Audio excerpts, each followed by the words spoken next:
Halos hindi makagalaw si Miguel sa mga narinig niya ngayon. Asawa niya talaga si Andrea. Ini-off niya ang tawag at sakto naman bumukas ang elevator at lumabas siya, kaya agad siya pumasok sa kotse at nagmaneho pa uwi ng mansyon. Sinong walang puso nagpalayo sa asawa ko sa akin ng 5 taon? All this time, they keep my wife away from me. Halos paliparin ni Miguel ang sasakyan dahil sa galit nito. Hindi maipinta ang galit na galit ng mukha nito. Dumating ang binata sa mansyon at pumasok siya sa pinto at nadatnan niya si Manang Sally na nakaupo sa sofa habang kausap ang doktor. Kilala niya ang doktor na iyon, si Doktora Melanie Velasco.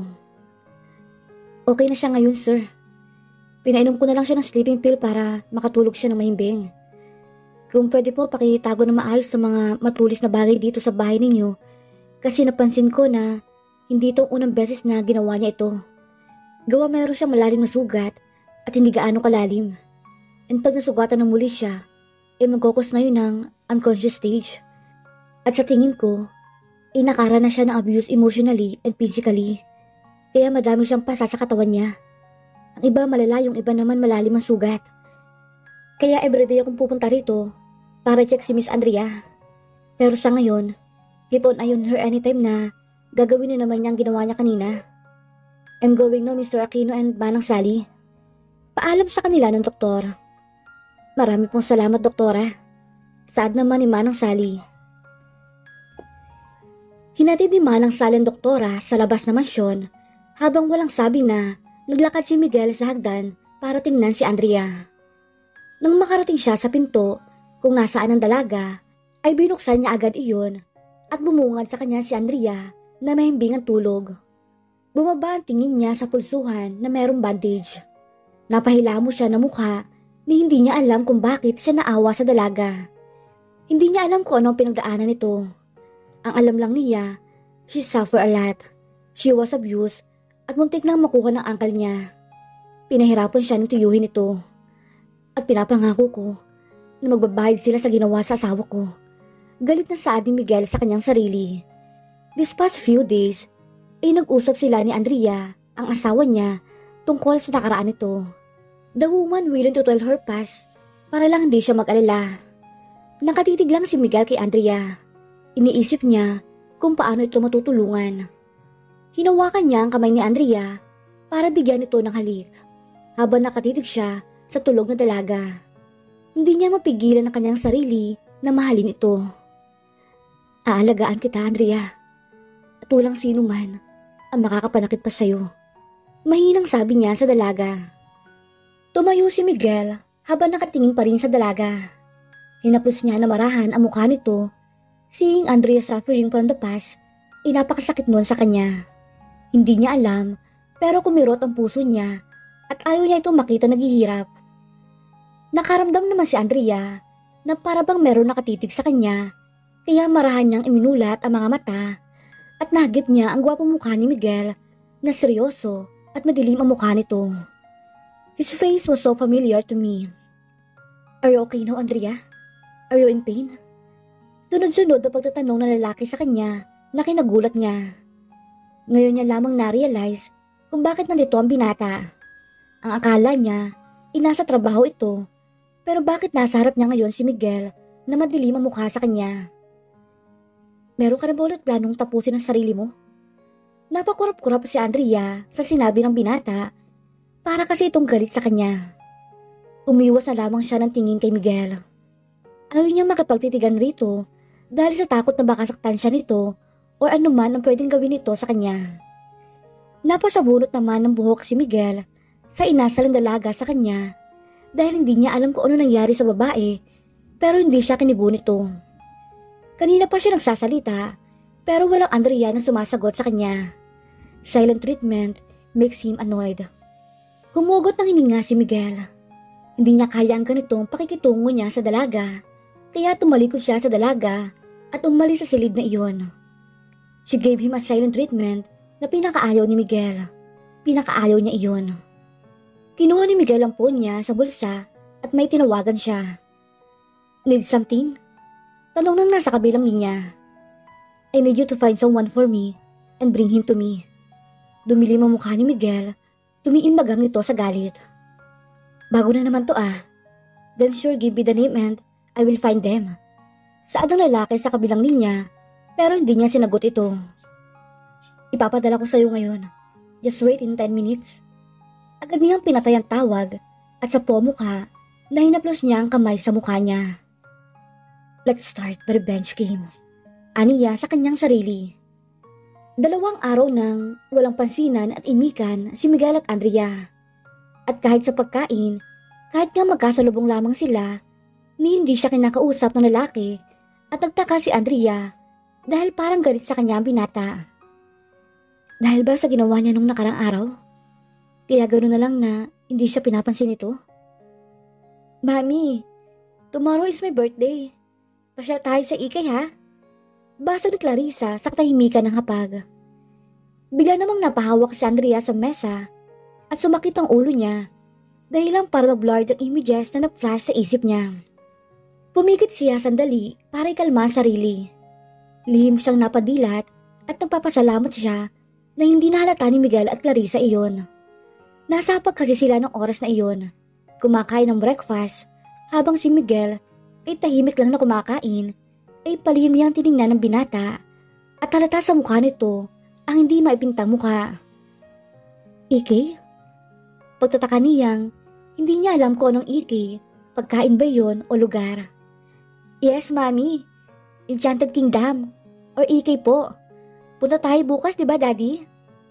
Hindi alam ni Andrea, pero napalingon siya sa lalaki para makita ang reaksyon ng mukha nito.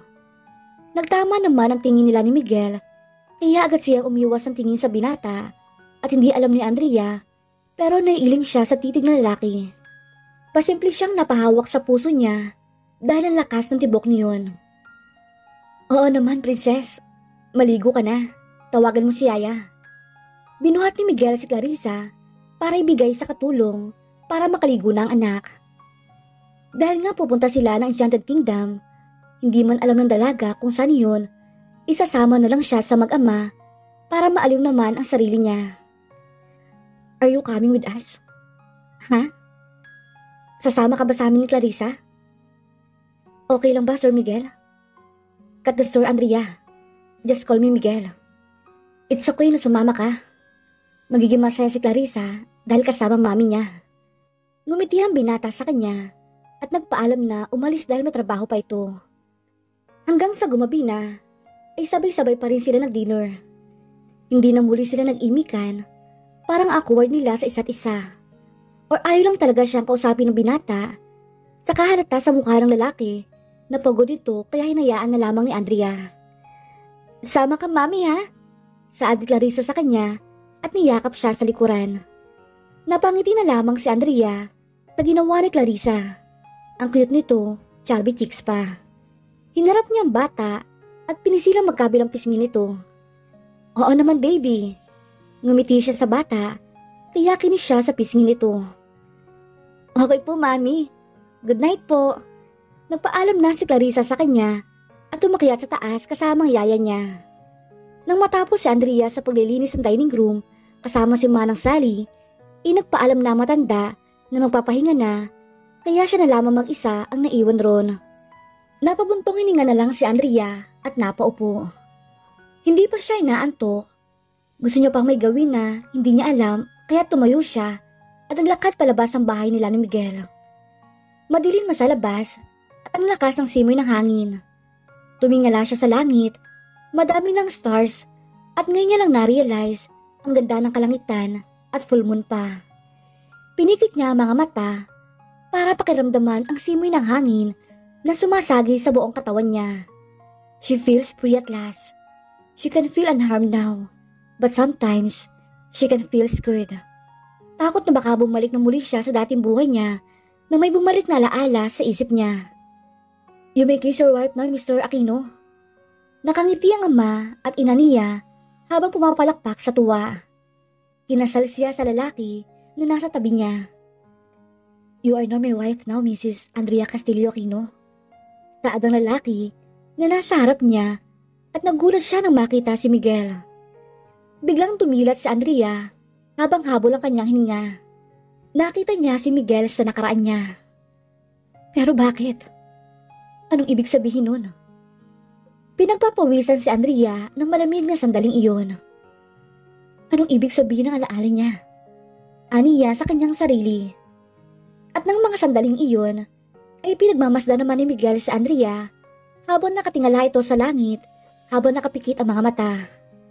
Nakita niya itong palabas ng mansyon kanina, kaya naman sinundan niya ito. Hindi kasi siya mapakali, baka may gawin na muli ito. Ngayon lang niya na-realize ni Miguel na ang babaeng gusto niya noong college ay hindi si Pia, kundi ang babaeng umagaw ng atensyon niya noong college pa sila. He saw Andrea at the library, hawak ang libro na nakangiti sa kanya. Ngayon niya na-realize that his wife is the prettiest on earth. Hindi ka ba papasok sa loob? Gulat naman na lumingon sa kanya si Andrea. Napahawak ito sa puso niya. Natakot ba kita, Andrea? Pag-alala niyang tanong sa dalaga at pasimple itong lumapit sa kanya. Kanina ka pa ba dyan, Miguel? Tanong niya na hindi mapinta mukha sa gulat. Hindi naman, kadarating ko lang. Nginitian niya ang dalaga. Napatitig naman si Andrea sa nakangiting si Miguel. Ang gwapo ng lalaki, lalo na sa malapitan, at mahabang pilik mata nito. Are you coming with us tomorrow? Nakatitig ito sa kanya. Okay lang bang sumama ko? Kasi alam mo naman, hindi ko alam kung ano ang Enchanted Kingdom na yon. Hindi kasi ako nakakalabas dati eh. Nag-aalala na saad niya, saka yumuko ng ulo. Kahit nakapag-aral ako ng college, hindi naman kasi ako gumagala dati. Saka sa panahon na yun, nakakulong lang ako sa bahay at eskwela. Tumitig siya sa binata. Hindi ka ba nandidiri sa akin, Miguel? Hindi alam ni Andrea kung ano ang tumulak sa kanya para itanong sa binata ang ganun. Kung alam naman niya ang sagot, siyempre nandidiri sa kanyang lalaki sa mga nalaman nito about sa kanya. Sino bang lalakang hindi mandidiri sa pagkatao niya? Kahit nga siya, inandidiri sa pagkatao niya. Nanliliit siya sa kanyang sarili para bang hindi siya dapat lumapit sa kahit na sino dahil madumi na siya. Hindi na malaya ni Andrea na nangingilid na pala ang luha niya. Hinihintay niya ang sagot ng binata sa kanyang tanong pero nagulat na lamang siya nang paglapitin ni Miguel ang kanilang noo. Hindi, Andrea. Definitely not. Nagagalit ako kapag nakikita kita na umiiyak at nasasaktan ang asawa ko. Kung alam mo lang, Andrea, gusto ko silang saktan dahil sa ginawa nila sa'yo na hindi mo naman dapat maranasan ng ganun. I'm sorry kung ngayon lang kita nakita. At kung alam ko lang, hindi ko hayaan na mangyari ito. At ngayon nakasama na kita, akin ka lang. Akin ka lang, Andrea. At kaya kong manakit. Huwag ka lang bumalik sa madalim na kinakatakutan mo. I want to protect you, my queen, Andrea. My love. Seryosong saad ni Miguel. Ang bilis naman ang tibok ng puso ni Andrea na halos mabingi siya sa lakas nito. Hindi niya akalain na meron pa palang kagaya ni Miguel. Seryoso ito sa mga sinasabi nito at hindi niya akalain na may ugali si Miguel na hinahanap niya dati pa. Gusto niya na may taong puprotekta sa kanya pagdating ng panahon dahil pagod na siya. Maraming salamat, Miguel. Mahinang saad niya at niyakap na mahigpit ang binata. I will protect you, Andrea, because you are mine. Hinarap siya ng binata at tinaplos ito ang mukha niya at napapikit na lamang si Andrea na maramdaman niya ang labi ng binata. Kaya naman tinugon niya ito kahit hindi siya marunong humalik. At nahalata iyon ng binata. I will teach you love. Malambing na saad ng binata. Hindi na malaya ni Andrea na binuhat na siya ni Miguel habang magkalapad pa rin ang mga labi nila. Hindi niya na malayan na napakapit na siya sa batok nito habang wala siya pakialam sa ginagawa ng binata at kung saan man siya dalhin ng lalaki. Malaki ang tiwala niya rito at sa hindi may paliwanag na dahilan, may bahagi ng puso niya na nakalaan para sa binata. Meron kayang maganap sa pagitan ng Miguel at Andrea? At dito na po nagtatapos ang kabanata ng ating kwento.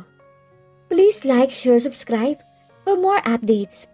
Maraming salamat po.